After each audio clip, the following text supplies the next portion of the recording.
Hola, increíble audiencia que nos escucha. Muy buenos días, tardes o noches, dependiendo de la hora que nos estén escuchando. Ya saben que como siempre estamos aquí para presentarles sus narradores favoritos. Yo soy José Sosa y me acompaña Edgar Torres Núñez. Bueno, sin más que agregar, comenzamos con este increíble podcast en donde hablamos de ciertos temas de la historia del siglo XX.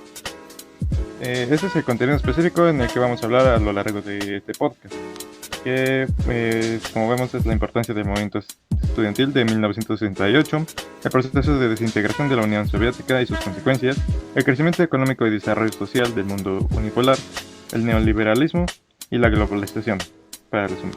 Bueno, el primer tema del cual les platicaremos el día de hoy es uno que lleva por título, como anteriormente ya se mencionó, la importancia del movimiento estudiantil del 68. Bueno, primero que nada, iniciemos por las causas, que pues en un inicio son la oposición al gobierno del PRI, la infiltración de las ideas comunistas, falta de libertades democráticas y el autoritarismo del gobierno, al igual que la desigualdad y falta de representación, la corrupción y el descontento social. En cuanto al conflicto, pues bueno, la participación inicial fue del IPN, el Instituto Politécnico Nacional y la UNAM, cuales fueron instituciones educativas, profesionales, obreros, profesores y demás sectores sociales que tuvieron que ver con esto.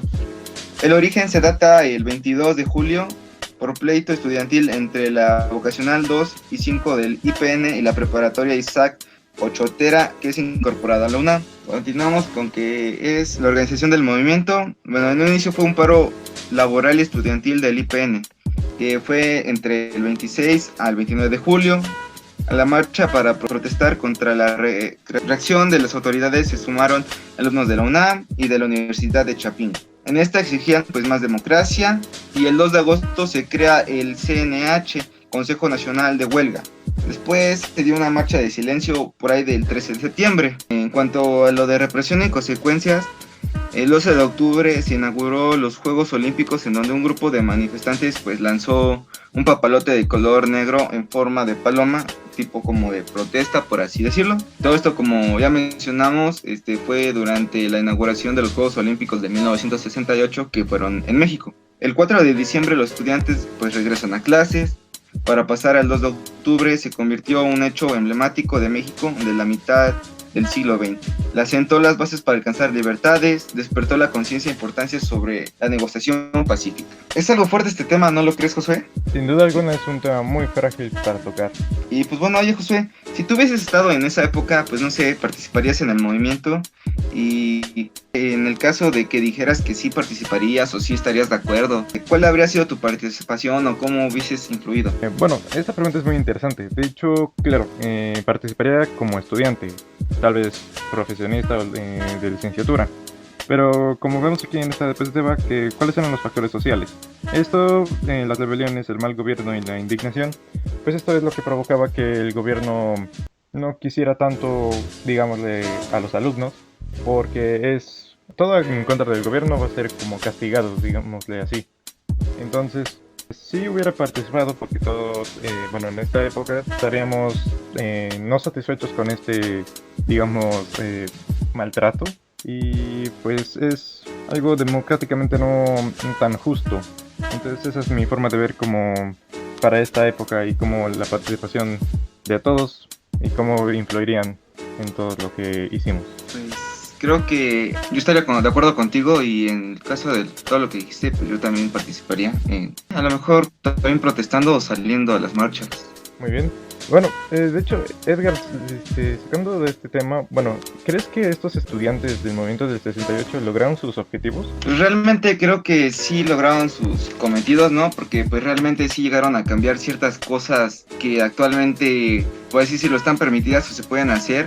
Se hicieron ciertos cambios y pues bueno, es de algo de lo que podemos realmente gozar hoy en día, que en ese tiempo pues antes de eso pues no se creía posible, ¿no? Continuando con este increíble podcast, si no me recuerdo, el siguiente tema del cual se les hablará o platicaremos como tal, pues es el proceso de desintegración de la Unión Soviética y sus consecuencias. Más que nada acá como que enlistaremos o iremos en un cierto orden de años en el cual les platicaremos, que pues más o menos el inicio es por 1922, de esta como tipo línea del tiempo, que es la conformación de la URSS. Bueno, la URSS, conformada por 15 repúblicas soberanas con la capital en Moscú, ¿no? Como todos sabemos, fue una superpotencia de bloque socialista, la cual existió en la mayor parte de Europa Oriental y el norte de Asia desde 1992 hasta 1991. Sí, era 1992. Bueno, no importa, corta esta parte. Principalmente competidora del capitalismo, que hasta 1945 la URSS constituyó el único estado comunista del mundo. El primer líder de este bloque socialista fue Lenin, quien era político, filósofo y revolucionario comunista que encabezó la Revolución Rusa. Stalin fue su sucesor. Pasando con la otra parte, también sería como la segunda parte, continuación de esto, sería la crisis económica y políticas perestroika y glasnost en 1985. Desde 1985, Mikhail Gorbachev, jefe de Estado de la URSS, pues había intentado transformar el régimen poniendo en marcha algunos cambios políticos que chocaban contra la antigua guardia, ¿no? Pues promovió una serie de reformas puntualizadas por dos palabras claves, la cual es perestroika, que si no me recuerdo significa reestructuración, y glasnost, que es transparencia o apertura. Estas reformas pretendían modernizar y adaptar el régimen socialista, pero pues la sociedad se hacía consciente de la corrupción y los malos manejos por parte del gobierno. Estamos con la siguiente parte, que es la caída del muro de Berlín y la reunificación de Alemania. Bueno, en un inicio pues la mala economía soviética hicieron que casi 3 millones de personas dejaran atrás a Alemania Oriental para irse al capitalismo, lo cual pues sí es una gran cantidad. Obviamente no todo fue de un día para otro, sino de cierto tiempo. Pues la RDA se dio cuenta y la noche del 12 de agosto de 1961 se empezó a levantar pues un muro provisional, ya saben, algo como que sentaron las bases, el inicio, pues dejando solo de 69 puntos de control, solo dejaron 12. Más o menos el muro era como de pared de hormigón de entre 3, 4 y 5 metros de altura, más o menos pues variando en algunas partes, ya que pues no todo la superficie es plana, y pues se creó la llamada Franja de la Muerte. En 1975, 43 kilómetros del muro estaban acompañados de medidas de seguridad, ya que pues no solo era el muro, sino que dentro de ese muro, por así decirlo, o atrás, había otras medidas, en las cuales también había guardias, puntos de vista, por así decirlo, y pues patrullas, cercas electrificadas, pues como para evitar que pasaran. Llegando a la noche del 9 de noviembre de 1989, pues fue derribado el muro. La caída posibilitó la reunificación de Alemania y fue precursora de la desaparición de la URSS y el final de la Guerra Fría. Pero pues todavía no nos adelantemos a eso. Sigamos con la siguiente parte, que es la declaración de independencia en las repúblicas de la URSS. En septiembre de 1991, la URSS reconoció la independencia de Estonia, Letonia y Lituania. Las proclamaciones de independencia de otras repúblicas se fueron sucediendo y junto al colapso económico, Gorbachev perdía autoridad. El 8 de diciembre de 1991, Gorbachev anunció la disolución de la URSS. Terminando con esta. Pasamos a la siguiente parte, por así decirlo, de esta pequeña línea del tiempo, que es la firma de acuerdos de disolución de la URSS. Pues bueno, fue el 8 de diciembre de 1991. El Tratado de Belavech, firmado por Boris Yeltsin, Leonid Khrushchev y Stanislav Shushkevich. No sé si realmente es la pronunciación, pero pues se hizo el intento. No sabemos pronunciar esa parte. Y pues bueno, el acuerdo firmado en Belavechskaya Pushcha, que es la disolución de la URSS y el establecimiento de la SEI, o de SEI, el 21 de diciembre de 1991, los representantes de todas las repúblicas soviéticas, incluyendo las 3 que habían firmado el tratado anterior, las cuales pues ya habíamos mencionado, y pues con excepción de Georgia, firmando el protocolo de Alma-Ata, que confirmó el desmantelamiento de la URSS y rectificó el establecimiento de la SEI. Tras la disolución de la URSS, el 26 de diciembre de 1991, Rusia fue reconocida internacionalmente como sucesor legal de la escena internacional. Bueno, ahora sí pasamos con las 3 últimas partes, que bueno, que inicio de esta desaparición del mundo bipolar y la conformación de un orden mundial. Realmente acá pues me pasó un gran cosa. Pues, el mundo unipolar es la imposición del sistema capitalista sobre todo el mundo, y sus representantes principales eran Estados Unidos, quien impulsó su poder por encima de todo. De ahí pues directamente pasamos con la hegemonía mundial de los Estados Unidos, y pues Estados Unidos es el país más poderoso del mundo desde principios del siglo XX, como ya lo hemos visto o se ha platicado en otras ocasiones. La pérdida de la hegemonía por Europa parcial en 1918 y total después de 1945, y de la liquidación de sus imperios coloniales, dando esto paso, por así decirlo, el final de la Guerra Fría y la desintegración del bloque soviético, desapareciendo, no completamente, pero sí partes, por así decirlo, en su gran mayor parte, el cual era pues el antagonista de medio siglo, que es la creación de la Unión Europea, que pues en un inicio era la Comunidad Europea del Carbón y del Acero. Si no mal recuerdo, Robert Schuman es considerado como de los padres de Europa, pues ya que tuvo la participación en la creación de las comunidades europeas, quien el 9 de mayo de 1950 pues pronunció la declaración que lleva su nombre. El 18 de abril de 1951 se firmó el Tratado de París entre la República Federal Alemana, Bélgica, Francia, Italia, Luxemburgo y Países Bajos, comenzando así como pues la primera parte de la Unión Europea desde entonces. El 25 de marzo de 1957 el Tratado de Roma, que daba existencia a la Comunidad Económica Europea y a la Comunidad de la Energía Atómica. Pues en el 1 de noviembre de 1993 fue la creación de la Unión Europea, por así decirlo como tal, en Maastricht, Países Bajos.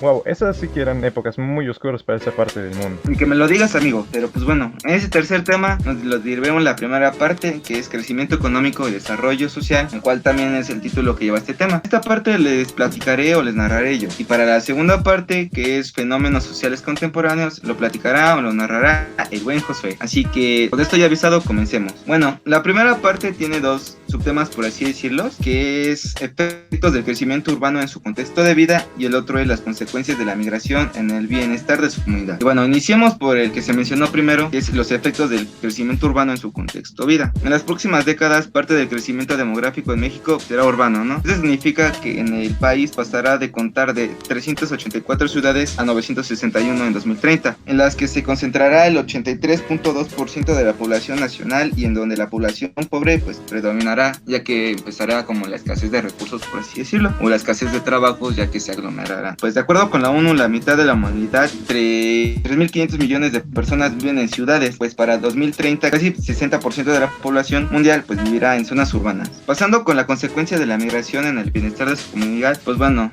más que nada las causas pues es guerras, catástrofes naturales, persecución política y étnica. Falta de oportunidades también forma parte de esta lista, entre otros más que también son causas. Cuanto a consecuencias, bueno, pues esta se dividirá en 4 partecitas, que son psicológicas, que es afecta emocionalmente a todas las edades, pero a los niños son más vulnerables porque pues obviamente están pequeños, no entienden lo que realmente está pasando, y pues tienen que dejar como que atrás ciertas cosas, ya sea pues tanto amigos, momentos. Obviamente también las personas de cierta edad o grandes tienden a sentir lo mismo, pero pues son como que un poco más conscientes o realmente lo pueden asimilar un poco más rápido, por así decirlo. En cuanto a lo económico, pues la llegada de personas jóvenes permite que se ocupen empleos que la población nativa pues no está dispuesta a hacer, ¿no? Como que realmente puede ser trabajos que necesiten de algo joven, por así decirlo. En cuanto a políticas, pues la llegada de inmigrantes puede motivar la elaboración de leyes inspiradas en xenofobia, por así decirlo. En cuanto a socioculturales, las personas migrantes tienen sus propias tradiciones, lengua, religión y su forma de comportarse.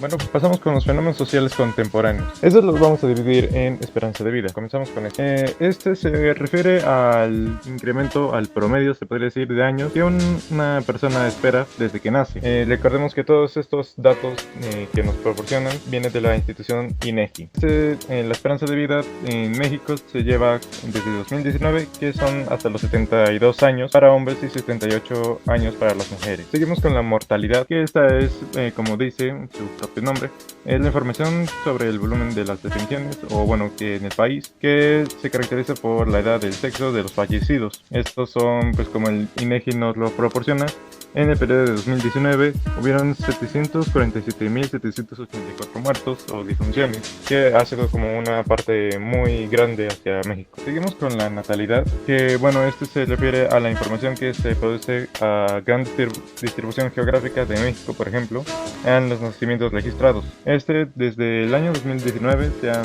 incrementado 2 millones de nacimientos, y también se dio a conocer que pues estos nacimientos son más de adolescentes menores de 20 años hasta los 17 años, que ese es como el promedio que tenemos. Seguimos con la migración. Como esto ya lo ha comentado mi compañero Edgar, bueno, alteran las dinámicas sociales que tiene cada país, la desolación, el desempleo y toda la parte política, económica, así como lo vemos en estas 3 imágenes. Y bueno, la migración se ha puesto desde el punto de vista de la INEGI. Son datos muy mayores y más en estos tiempos 2019-2020, se ha terminado con un 45% de trabajadores y 25% como estudiantes o bueno, parte educativa, se podría decir, de esta parte. Por último tenemos el empleo, que este es muy importante y para los países son indispensables. Y pues desde 2019-2020 fue el peor año para este parte del mundo humano, con 647.710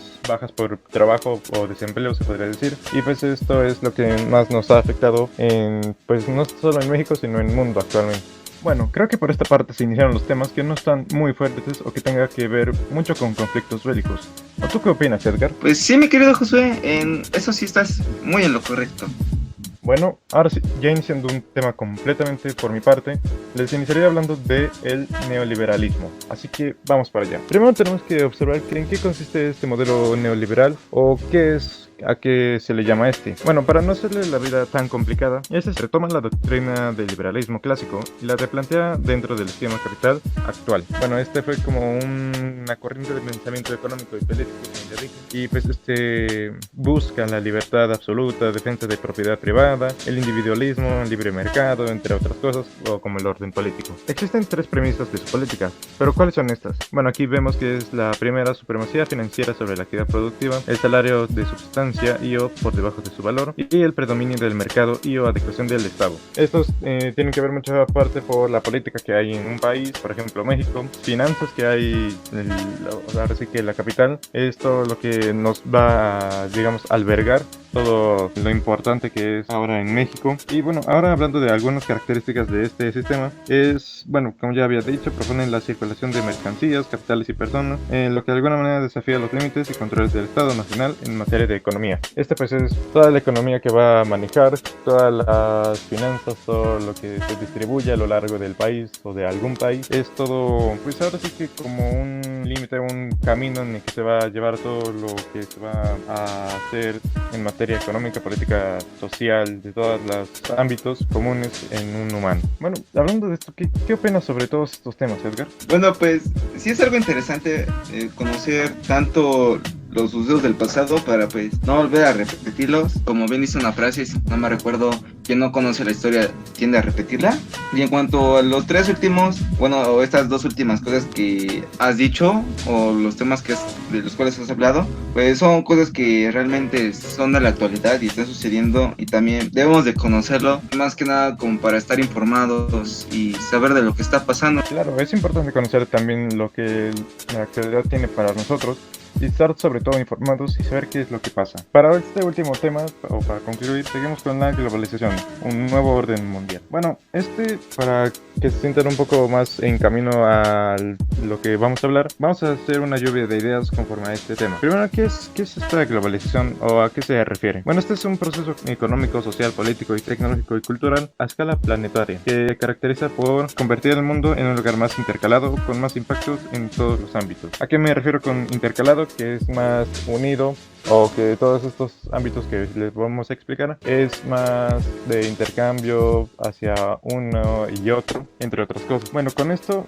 con el mundo intercalado, se fortalecieron las relaciones internacionales, así como la comunicación, redes sociales, intercambio de ideas. Como ya había mencionado, estas relaciones internacionales son muy importantes para todos desde esa época hasta la actualidad. Y pues todas las comunicaciones que hemos tenido durante de los países a países, de persona a persona, de ministerio a ministerios, entre otras cosas, han hecho toda la vida muy interesante, digámosle así, para que tengan una vista propia, digámosle, de cada país, para hacer este mundo un lugar mejor. Bueno, algunas consecuencias, como todo en el mundo tiene lo bueno y lo malo, algunas consecuencias del mismo serían la pérdida de tradiciones o formas de culturas nacionales, así como el aumento de desempleo. Bueno, es muy complicado de manejar, aunque nosotros creamos que es muy fácil tener todo a la mano y creamos que todo es fácil.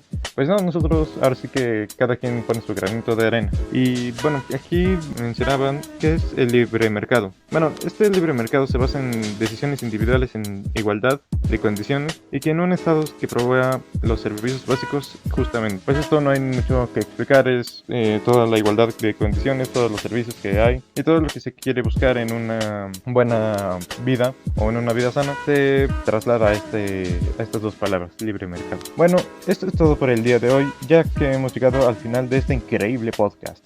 Muchísimas gracias por escucharnos. Esperemos que les haya gustado escucharlo tanto como nosotros hacerlo y prepararlo. Que tengan un bonito día y pues nos vemos en la próxima. Hasta luego. Hasta luego. Bye. Bye.